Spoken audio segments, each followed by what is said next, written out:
विकास का जो अनुभव था, शिक्षा के क्षेत्र का जो अनुभव था, गवर्नेंस का जो अनुभव था, राजनीति का जो अनुभव था, विधायिका का जो अनुभव था, वो अभूतपूर्व था। वो सब लोगों में नहीं मिल सकता। वो हमेशा पुल बनाने का काम करती थी, खाइयां खोदने का काम नहीं करती थी। और हम सब लोगों के लिए जो है वो बहुत ही दुखद है। और परिवारजनों को, उनको, उनके बहुत समर्थक हैं पूरे देश में। आज वो बहुत ही दुखी हैं। मैं अपनी संवेदनाएं उन सबको जो है आपके माध्यम से प्रेषित करना चाहता हूँ। किशोर जी, पार्टी के लिए एक बहुत बड़ा लॉस है, क्योंकि इतनी बैलेंस्ड लेडी कही जाएंगी जो राजनीतिक में और अपने पर्सनल लाइफ में दोनों ही तरह में बिल्कुल बैलेंस्ड रही हैं। हर कोई उनका मान सम्मान करता था, चाहे पार्टी की तरफ से लोग हों या फिर विपक्ष की तरफ से लोग हों। तो ये एक कांग्रेस पार्टी के लिए आगामी चुनाव के मद्देनजर भी और आगे की राजनीति के लिए, उत्तराखंड की आगे की राजनीति के लिए भी एक बड़ी क्षति है।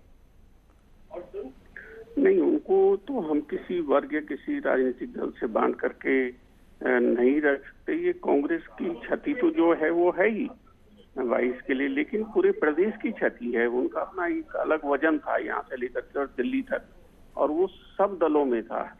विशेषकर नौकरशाही में जिस तरह से उनका प्रभाव था, वो अगर सत्ता में न भी रहे हो तो काम करने का उनका अपने एक तरीका था और सब लोग उनकी इज्जत करते थे।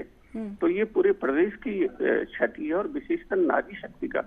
हम ये सोच रहे थे कि वो पहली जो है उत्तराखंड, जो कि नारी शक्ति का प्रतीक है, जो हमारी महिला शक्ति की वजह से जिंदा है, उसको जो है वो नेतृत्व करने का काम करेंगे मुख्यमंत्री के रूप में।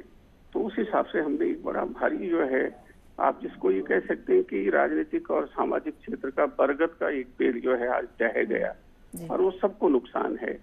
तब चाहे वो कांग्रेस का हो, हर व्यक्ति का नुकसान है आज के दिन में उनका जाना जो है। और उस स्थान की मैं भविष्य में देखता हूँ कहीं भरपाई दिखाई नहीं दे रही है। सबसे बड़ी बात यह है, उस तरह के व्यक्तित्व को दोबारा खड़ा करना बड़ा भारी मुश्किल काम है। ये सबसे बड़ी परेशानी वाली बात राज्य के समक्ष आज पैदा हो गई। किशोर जी, आपकी और इंदिरा हृदय जी की आखिरी बातचीत हुई हो, मुलाकात हुई हो कभी?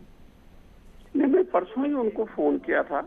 ये जो यहाँ पर स्वास्थ्य कर्मी जो हड़ताल पर थे, तो मैंने उनसे कहा था, मैंने कहा आप तो, आपका कद मुख्यमंत्री से बड़ा है, मैंने कहा आप उनसे बात करिए और इस समस्या का समाधान निकालने का काम करिए। और ये दुख का विषय है कि स्वास्थ्य से संबंधित ही अभी हम इस पर चर्चा कर रहे हैं।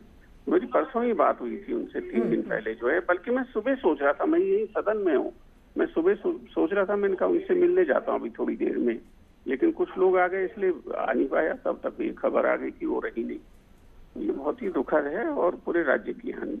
ठीक है किशोर उपाध्याय जी, बहुत शुक्रिया आपका हमसे बात करने के लिए। तो हर तरफ राजनीति में हर जगह से शोक की लहर आ रही है, दुख व्यक्त किया जा रहा है, संवेदनाएं